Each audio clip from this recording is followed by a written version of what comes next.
Hello प्यारे बच्चों, कैसे हैं आप सभी। आई होप आप सभी बहुत अच्छे होंगे। बच्चों, इस वीडियो में हम डिस्कस करेंगे कक्षा 8 की वर्कशीट नंबर 39, जो कि 14 दिसंबर 2021 की वर्कशीट है और आज का विषय है विज्ञान। और आज जो हम टॉपिक पढ़ने वाले हैं वो है जंतुओं में जनन। तो चलिए इस वर्कशीट को हम शुरू करते हैं। सबसे पहले है निषेचन।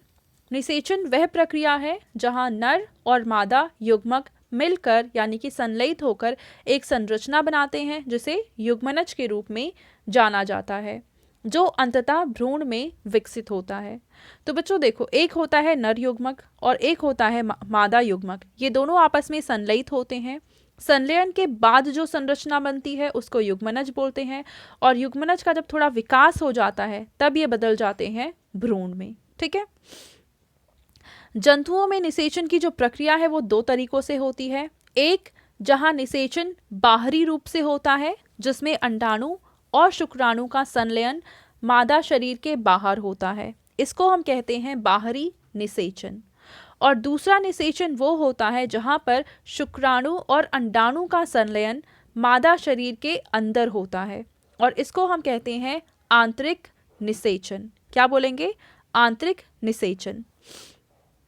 अब आगे देखो, हमें कह रखा है कि जंतुओं को अंडप्रजक और जरायुज जंतुओं में वर्गीकृत किया जाता है। यानी जंतु दो प्रकार के होते हैं। एक होते हैं अंडप्रजक यानी जो अंडे देते हैं, और दूसरे होते हैं जरायुज जो कि अंडे नहीं देते हैं बल्कि बच्चों को जन्म देते हैं। अंडप्रजक ये जंतु अंडे देने वाले होते हैं। इनमें भ्रूण का विकास बाहरी साधनों से होता है। एक बार भ्रूण के परिपक्व होने पर अंडे का कठोर आवरण उसे सुरक्षा प्रदान करता है। उदाहरण के लिए जैसे पक्षी है, मेंढक है, मछलियां हैं, ये सभी अंडप्रजक हैं। अगर हम जरायुज की बात करें तो ये जंतु संतान को जन्म देते हैं।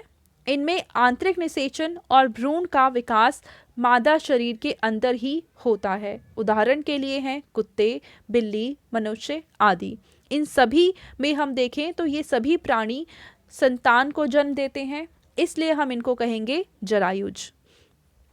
अब अगर हमें इसमें अंतर बताना हो तो फिर देखो, ये है अंडप्रजक और ये है जरायुज। पहले अंतर का आधार है अर्थ। इसका मतलब क्या होता है कि अंडप्रजक अंडे देते हैं और जरायुज संतान को जन्म देते हैं। अगर हम निषेचन की बात करें तो अंडप्रजक में बाहरी और आंतरिक दोनों प्रकार का निषेचन होता है, जबकि जरायुज में सिर्फ और सिर्फ आंतरिक निषेचन होता है। अगर भ्रूण को पोषक तत्वों की आपूर्ति की बात करें तो अंडप्रजक में भ्रूण को अंडों की जर्दी से पोषक तत्व मिलते हैं, जबकि जरायुज में क्या होता है कि भ्रूण को मां से पोषक तत्व मिलते हैं।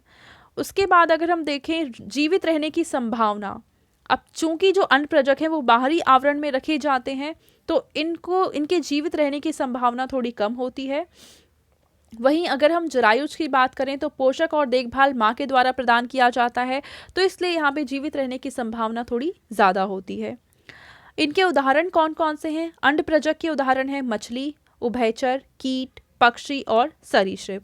अगर जरायुज की बात करें तो इनके उदाहरण हैं मनुष्य, कुत्ते, हाथी और बिल्लियाँ। अब इनके आधार पर हमें कुछ प्रश्न दे रखे हैं। पहला प्रश्न है कि अंडप्रजक जंतुओं के भ्रूण को पोषक तत्व कैसे मिलते हैं? तो आप लिखेंगे इसका आंसर कि भ्रूण को अंडे की जर्दी से पोषक तत्व मिलते हैं। तो ये आ जाएगा पहले प्रश्न का उत्तर। दूसरा प्रश्न है कि अंडप्रजक और जरायुज जंतुओं के बीच अंतर स्पष्ट कीजिए। तो आप जैसे ये टेबल बना रखी है एग्जैक्टली वैसे ही टेबल बना देंगे और ये अंतर आ जाएगा अंडप्रजक और जरायुज के बीच का। तो ये आ जाएगा सेकंड क्वेश्चन का आंसर। ठीक है। इसके बाद है तीसरा प्रश्न कि निम्नलिखित जानवरों को अंडप्रजक या जरायुज के रूप में वर्गीकृत कीजिए। तो बच्चों देखो, सबसे पहला है कीड़े। कीड़े क्या होते हैं? कीड़े होते हैं अंडप्रजक। क्या हैं ये? अंडप्रजक। उसके बाद है बाघ। बाघ होते हैं जरायुज। फिर है मछली। मछली है अंडप्रजक और मनुष्य, मनुष्य है जरायुज। ठीक है। तो इस तरीके से आप लिख देंगे। और ये थी आज की हमारी साइंस की वर्कशीट एंड आई होप आप सभी को ये वर्कशीट बहुत ही अच्छे से समझ में आई होगी। और बच्चों, अगर आपको ये वीडियो पसंद आई है तो इसको ज़रूर लाइक करें, अपने फ्रेंड्स के साथ भी शेयर करें और इस चैनल को सब्सक्राइब करें। Thank you.